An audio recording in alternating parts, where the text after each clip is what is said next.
Nah itu dikatakan diistilahkan adalah ghairu munfatihin tabi'iyyah. Biasanya kagak terbuka, kepala kagak terbuka.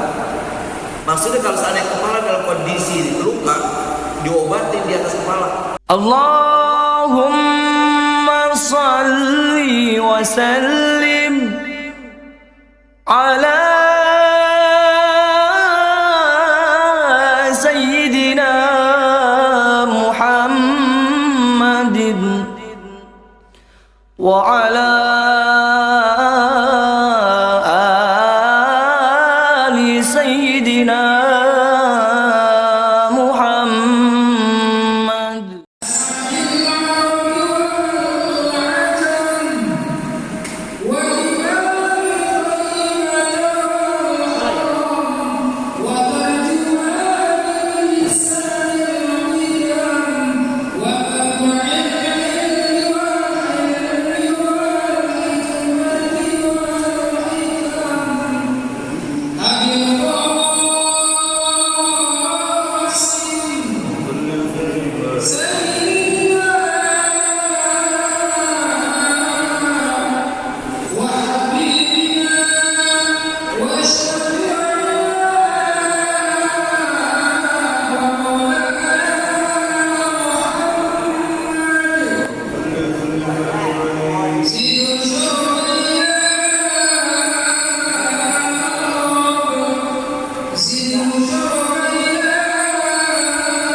ثم إلى أرواح والدينا أمهاتنا جميع المسلمين والمسلمات والمؤمنين والمؤمنات خصوصا إلى أرواح المرحوم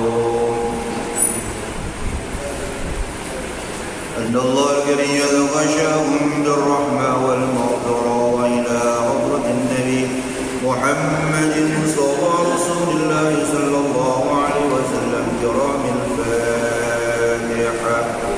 أعوذ بالله من الشيطان الرجيم. بسم الله الرحمن الرحيم.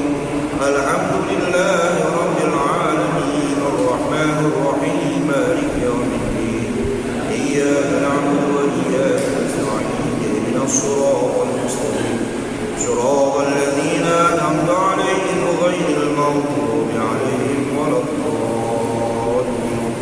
رب اغفر لنا ولوالدينا آمين.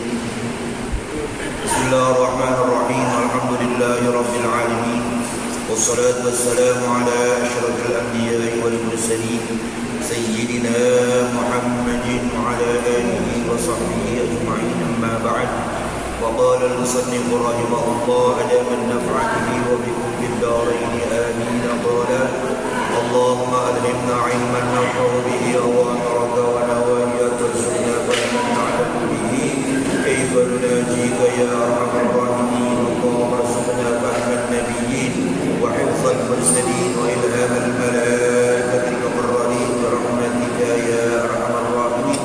اللهم أكرمنا بنور الفهم واخرجنا من ظلمات الوهم وافتح لنا أبواب رحمتك وانشر علينا حكمتك يا أرحم الراحمين. آمين يا رب العالمين. Alhamdulillah. بسم الله الرحمن الرحيم. الحمد لله رب العالمين والصلاة والسلام على أشرف الأنبياء والمرسلين سيدنا محمد وعلى آله وصحبه أجمعين. أما بعد، وقال المصنف رحمه الله أدام النفع به وبكم في الدارين آمين. قال اللهم ألهمنا علما ننفع به ووافقنا فيما تحب وترضى. اللهم اغفر لنا بنور الفهم واخرجنا من ظلمات الوهم وافتح لنا أبواب رحمتك وانشر علينا حكمتك يا أرحم الراحمين. jamaah sekalian yang saya hormati, kita masih membahas masalah hal-hal yang membatalkan puasa menurut pandangan mazhab Hanafi. Namun sebelum saya lanjutkan sekilas tentang biografi Imam Abu Hanifah. Jadi beliau namanya Nu'man, bapaknya namanya Sabit, Nu'man bin Sabit, kelahiran Kufah tahun 80 Hijriah, atau kalau Masehinya 699 Masehi. Jadi jauh setelah Muhammad meninggal, 80 tahun. Meninggal di Baghdad, Irak tahun 150 Hijriah atau 767 Masehi. Ayahnya yaitu Sabit berasal dari keturunan Persia. Ini Nu'man bin Sabit ketika masih kecil sudah diajak ziarah sama bapaknya. Ziarah mana? Ziarah kepada Ali bin Abi Thalib. Jadi ke rumah Ali bin Abi Thalib, Nu'man masih kecil, diajak ziarah.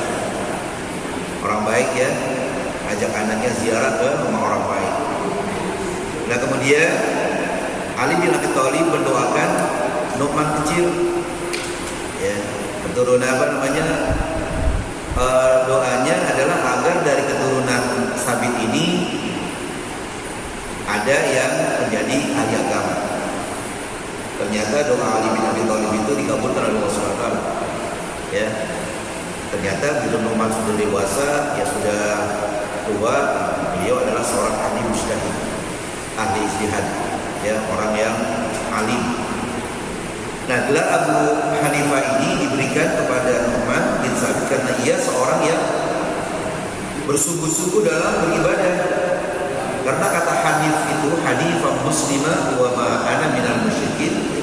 Kata Hanif itu berarti suci atau lurus. Jadi Nu'man bin Sabit, ya, yang diberikan gelar Abu Hanifah ini adalah orang yang lurus, orang yang suci, bersih daripada perbuatan-perbuatan yang tidak bagus tentunya.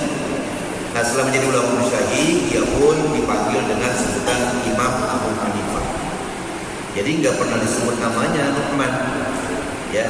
Jadi mazhab Abu Hanifah. Padahal pendirinya adalah Nu'man bin Thabit. Saya baca di dalam biografi tidak ada dikait-kaitkan kepada Sabit, kepada Zaid bin Sabit, tidak ada. Ya, kalau memang keluarganya, ya tentunya disebut-sebut tuh bahwa beliau adalah adik dari Zaid bin Sabit gitu. Betul, sama aja kayak nama dia. Ada Zaid bin Sabit, nah ini Nu'man bin Sabit. Nah, jadi lebih dikenal adalah mazhab Abu Hanifah. Dan mazhabnya masyhur disebut dengan mazhab Hanafi. Jadi kalau nanti kita lebih lanjut mengatakan bahwa menurut mazhab Hanafi, nah berarti pendirinya adalah Nu'man bin Sabit. Ulama-ulamanya namanya Hanafiyah. Jadi kalau pendirinya adalah Abu Hanifah. Nah, kalau ulama-ulamanya adalah ulama Hanafiyah. Jadi kalau Yahya itu adalah ulama. Ya, Imam Syafi'i, kalau Syafi'i adalah pendiri mazhab Muhammad bin Idris, jadi Syafi'i. Tapi kalau Asy-Syafi'iyah berarti ulama mazhab Syafi'i. Kalau Maliki pendirinya pendiri mazhab Maliki. Kalau Malikiyah berarti apa? Ulama-ulama mazhab Maliki dan sebagainya. Ya, gitu. Jadi sekarang kita lanjutkan halaman 30, hal-hal yang berkaitan dengan yang membatalkan puasa menurut mazhab Hanafi, yaitu 3 baris dari atas: makan atau minum obat karena ada uzur syar'i, ya. Makan atau minum obat ada yang dimakan, ada yang minum, ya. Yang minum cairan, kalau yang dimakan mungkin itu yang bukan cairan. Tapi ada uzur syar'i, dengan dia makan, dengan dia minum obat itu walaupun ada uzur syar'i batal puasanya. Artinya uzur syar'i uzur yang dibenarkan oleh syariat, seperti sakit yang kemudian minum obat, atau dilakukan karena tersalah atau disebabkan keraguan-raguan. Misalnya seorang berkumur-kumur yang menyebabkan air tertelan. Ini kan artinya di sini ya tersalah, bukannya disengaja, tersalah. Lagi kumur-kumur ada air yang bercik ke kerongkongan, ya air tertelan ke air. Atau mengobati luka di kepala dan obat itu masuk ke dalam otaknya. Ini perlu diketahui kalau kita belajar atau baca Fathul Qorib. Di sana ada kalimat walladzi yuqiru bihi shaimu asyrata asya. Yang membatalkan puasa ada 10 macam dalam Fathul Qorib, kembali Fathul Qorib. Yaitu ahaduha wa thaniha, satu dan keduanya yang membatalkan puasa adalah ma wasala amdan ilal jawfi. Ada kalimat al-jawf. Ya. Sesuatu sampai kerongga terbuka secara amdan, secara sengaja. Bukannya keliru, bukannya tersalah, tapi sengaja. Sampai sesuatu kerongga terbuka secara sengaja. Nah, al-jawf ini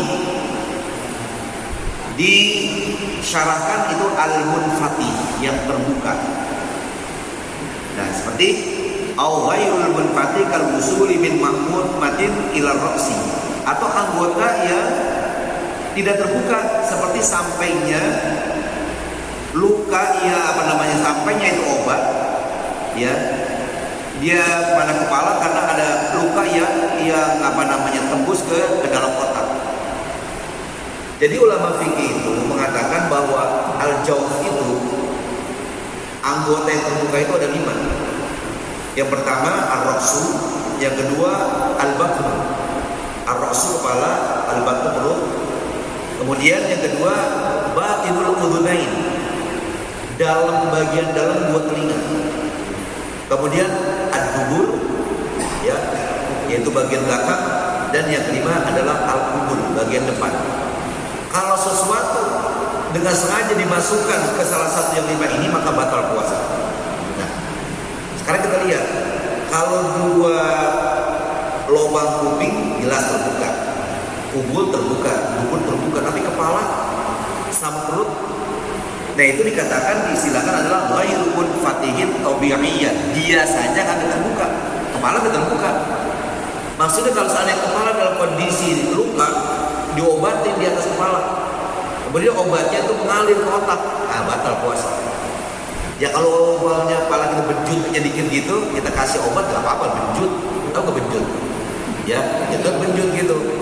Kasih obat untuk menghilangin benjol, itu kan gak luka kepala kita, ya gak jadi masalah. Ini jatuh kemudian retak kepalanya, dikasih obat di atas, dia lagi puasa, dia gak mau batalkan puasanya, maka itu air obat tadi masuk ke otak, batal puasanya. Perut gitu juga, gak terbuka. Tapi kalau umpamanya dimasukin obat lewat perut sini, pakai suntikan apa, ya batal puasa perut nih. Tapi kalau anggota yang lain seperti sini, ini enggak, karena ghairul munfatih. Nah, kepala dan perut itu termasuk terbuka, tapi apa? Ghairul munfatih tabi'iyyah. Biasanya tabiatnya itu enggak terbuka. Tapi kalau dalam keadaan retak, perut terbelah, mau dimasuk obat, masuk dalam perut, itu batal puasa. Jadi yang dikatakan al-jawf, anggota terbuka itu 5. Ar-ra'su, al-batnu, batinul udhunain, kemudian ad-dubur dan al-qubul. Ya, itu.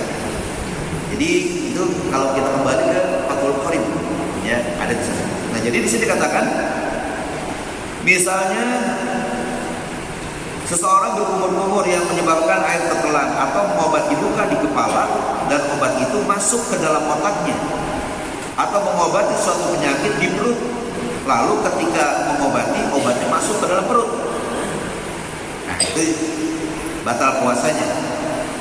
Dengan sengaja makan, minum dan bersenggama hubungan badan sama istri karena menduga hari masih malam padahal fajar telah terbit. semua ini menurut mazhab Hanafi, bentuk pekerjaan di atas tadi, makan, minum, mengobati kepala, ya sampai itu obatnya sampai ke otak atau perut sampai ke perut, ya, atau hubungan badan sama suami istri malah hari tentunya. Semua bentuk pekerjaan di atas membatalkan puasa dan wajib diqadha di hari-hari lain.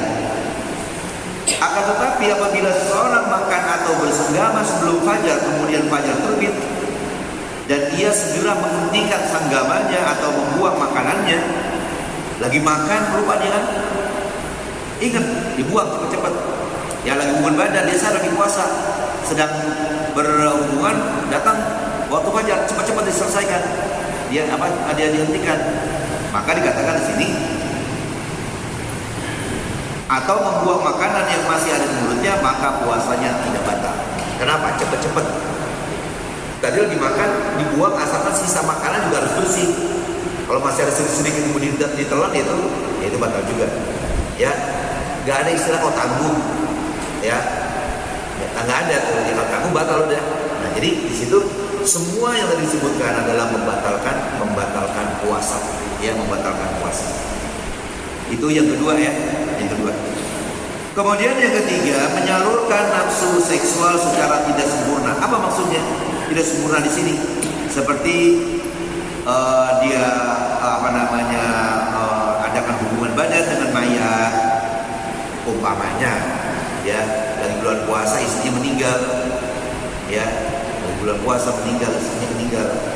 Kemudian dia hubungan badan sama istrinya meninggal, itu dikatakan di sini disilakan ada ya hubungan badan yang tidak sempurna atau hewan sehingga keluar sperma, atau berpelukan atau berciuman yang diiringi syahwat, ya diiringi syahwat, atau bersuci yang berlebihan.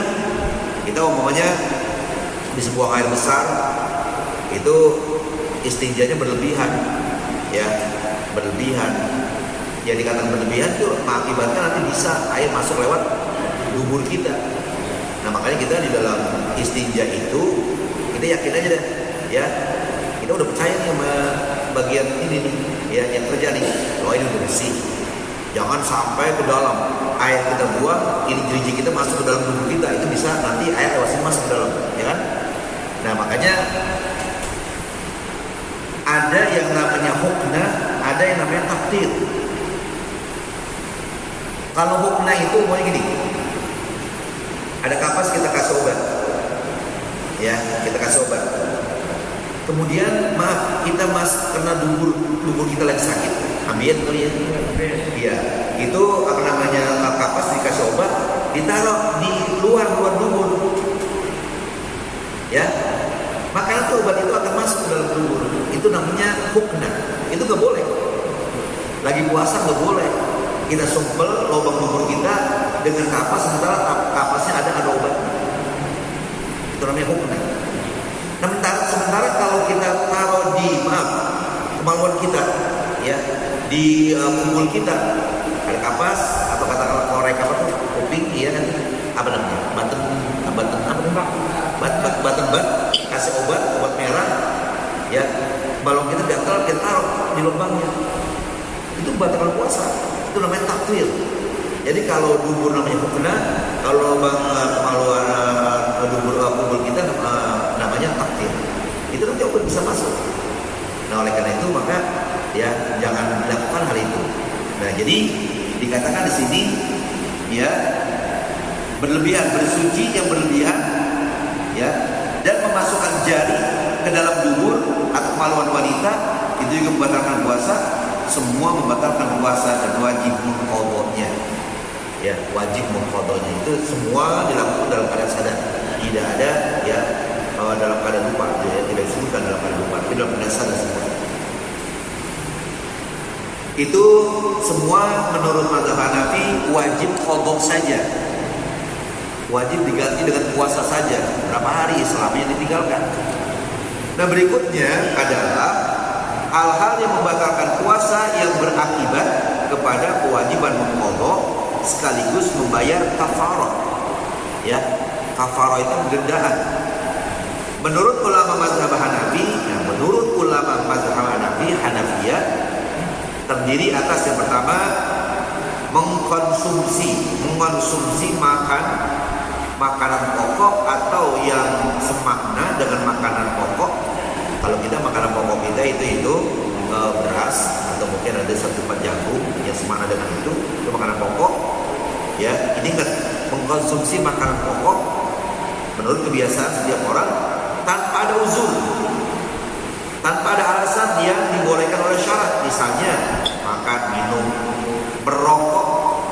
Ya, berokok itu termasuk menghisap ganja bagi pencandu berat yang lebih mengutamakan rokok atau ganja daripada makan atau minum.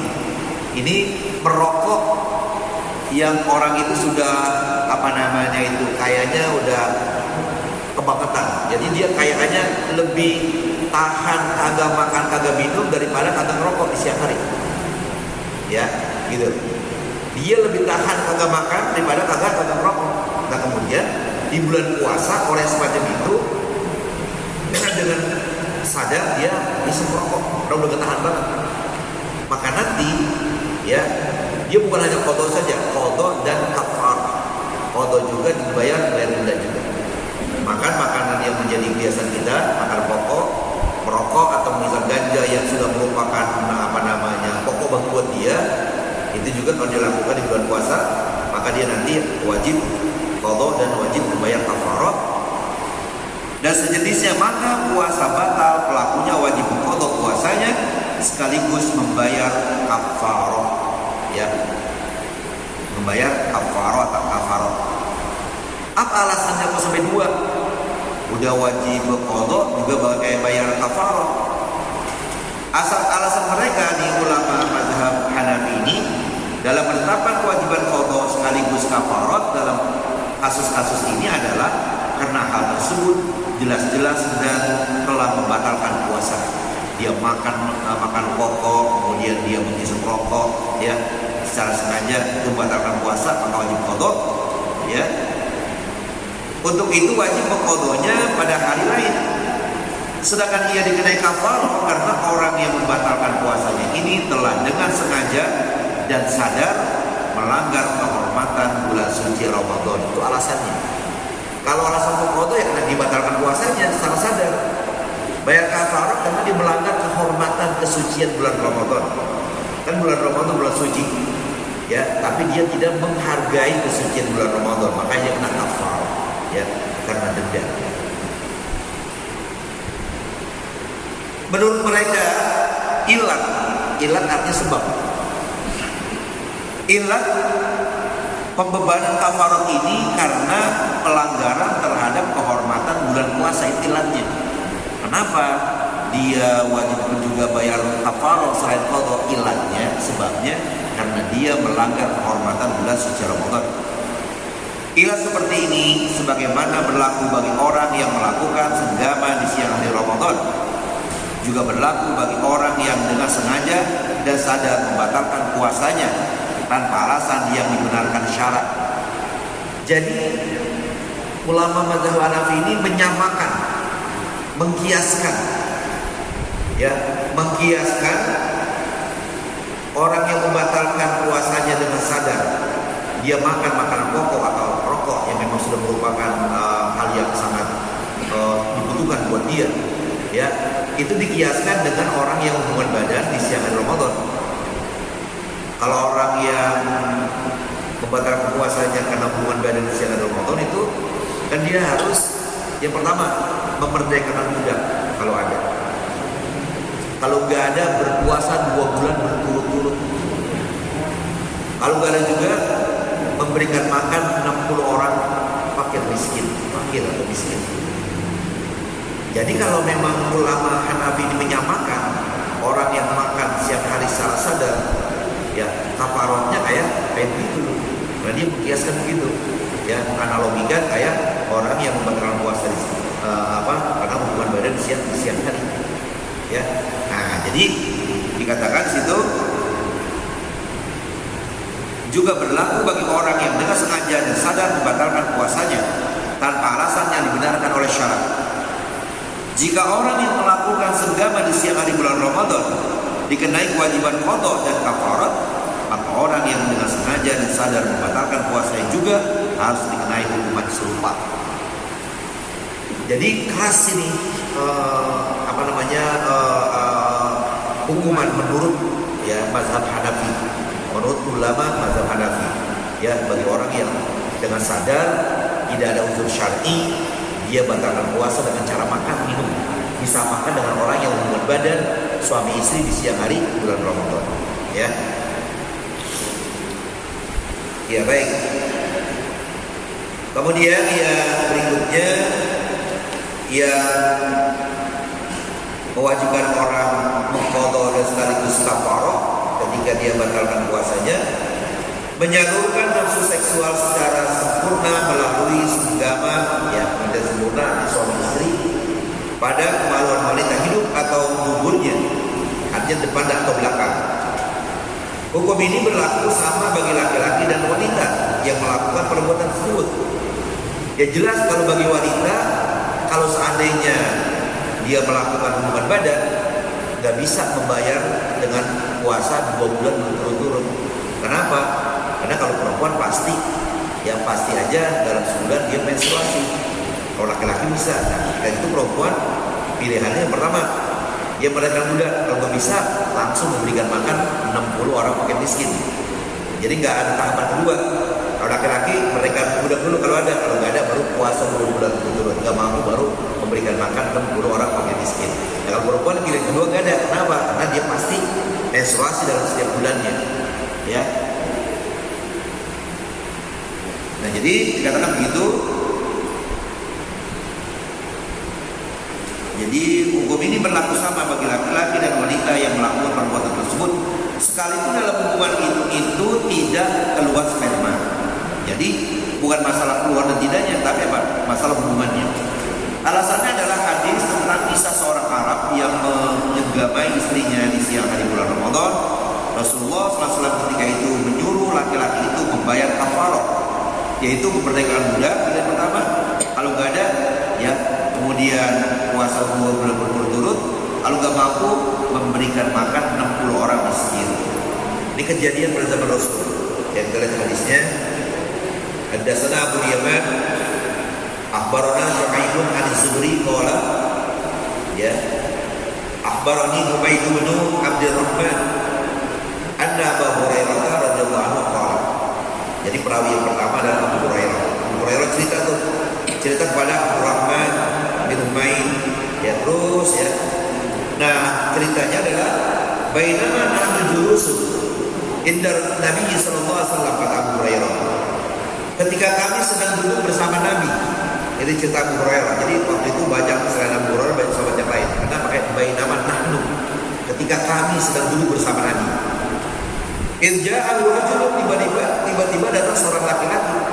Faqala, si laki-laki berkata, "Ya Rasulullah, wahai Rasulullah, halaktu, binasalah saya, celakalah saya," kata si laki-laki itu.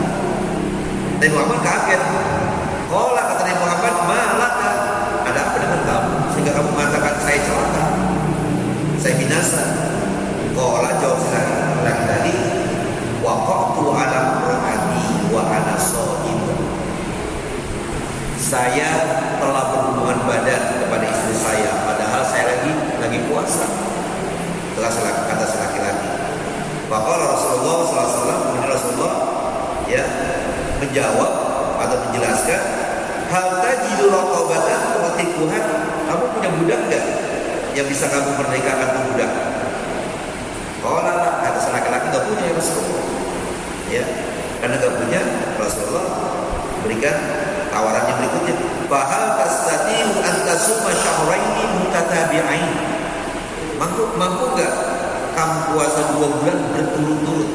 Pakai ada kalimat mutatabi'ain, bukannya 2 bulan sekarang, sebulan dulu ya, nanti bulan depan baru sebulan lagi ya, atau 2 bulan yang nanti sebulan lagi, ya, harus berturut-turut. Mampu enggak kamu puasa 2 bulan berturut-turut?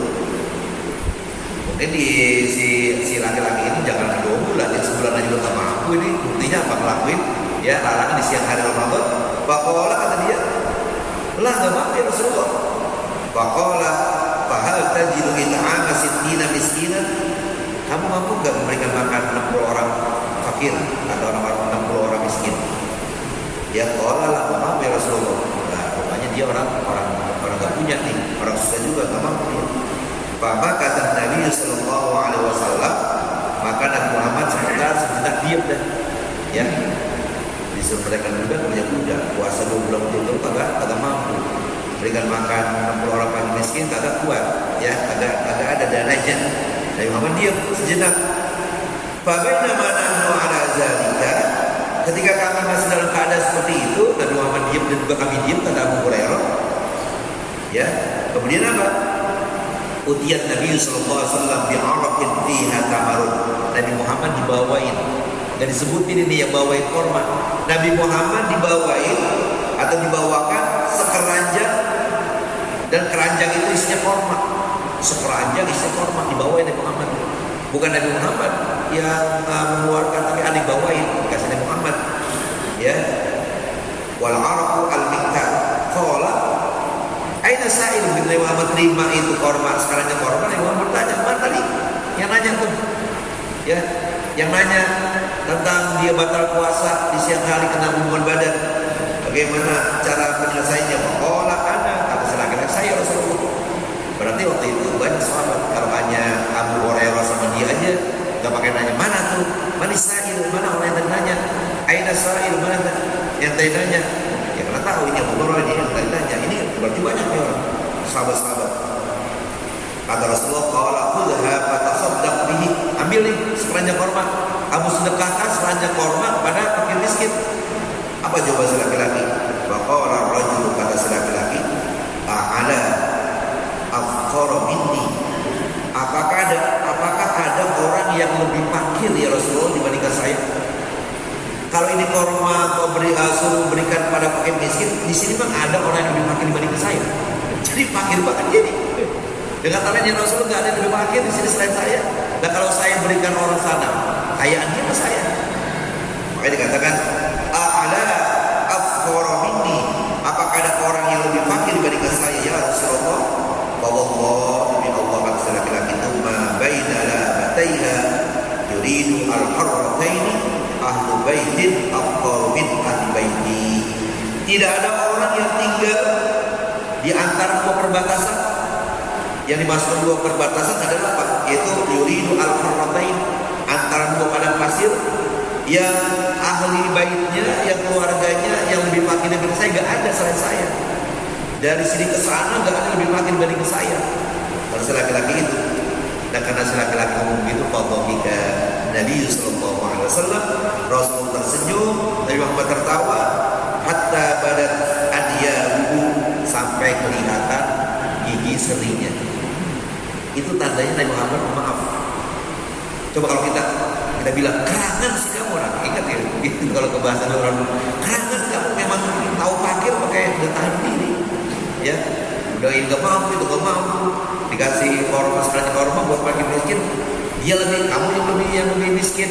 Kalau kita marah-marah kali ya, Nabi Muhammad tersenyum, lagi tersenyum, kemudian kelihatan gigi serinya, hatta pada anyahu, sampai tampak kelihatan gigi serinya. Summa qala, kemudian Rasul berkata, at'imhu ahlaka.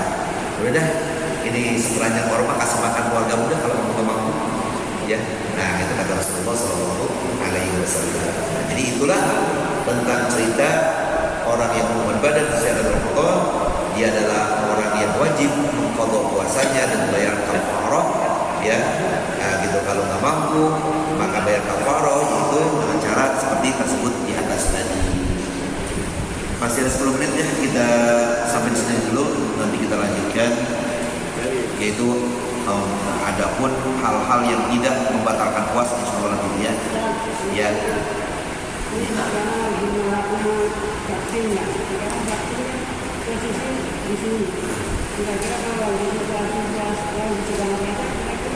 Iya. Ya, baik itu vaksin yang sekarang corona ataupun obat-obat lain, kalau dimasukkan bukan lewat yang 5 tadi, kepala, perut, buat telinga, kemudian dubur-dubur, tidak termasuk, karena dia adalah ghairul munfatih, ya lubang yang tidak terbuka. Kalau yang tadi 5 itu namanya munfatih atau al-jawf, ya itu yang paling luas.